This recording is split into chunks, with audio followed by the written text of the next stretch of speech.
કમ સે કમ આવું તો ના કરો.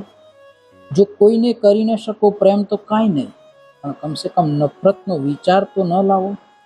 ચરણ સ્પર્શી શકતા ન હો મા બાપના તો કંઈ નહીં, પણ કમ સે કમ 2 ટંકનો રોટલો આપવાનું તો ન ભૂલો. ન બનાવી શકો કોઈના સ્વપ્નોને સાકાર તો કંઈ વાંધો નહીં, પણ કમ સે કમ એના સ્વપ્નને તોડવાનો પ્રયાસ તો ન કરો. જીવ આપી શકતા ન હો કોઈને તો કાંઈ નહીં, પણ કમ સે કમ કોઈનો જીવ લેવાનું પાપ તો ન કરો. ન આપી શકો ગુરુને સન્માન તો કંઈ વાંધો નહીં, પણ કમ સે કમ ગુરુની ગરિમાને આંચ આવે એવું તો ન કરો. ન આપી શકતા હો કોઈને આશીર્વાદ તો કંઈ નહીં, પણ કમ સે કમ શ્રાપ આપવાની ચેષ્ટા તો ન કરો. આપી ન શકતા હો કોઈને કાંઈ તો કંઈ વાંધો નહીં, પણ કમ સે કમ એ છીનવવાનો પ્રયાસ તો ન કરો. બસ કરું છું વિશાળ જગને પ્રાર્થના દેવે છે. શ્રદ્ધાંજલિ ન આપી શકતા હો બાપુને તો કંઈ વાંધો નહીં, પણ કમ સે કમ સત્ય અને અહિંસાનો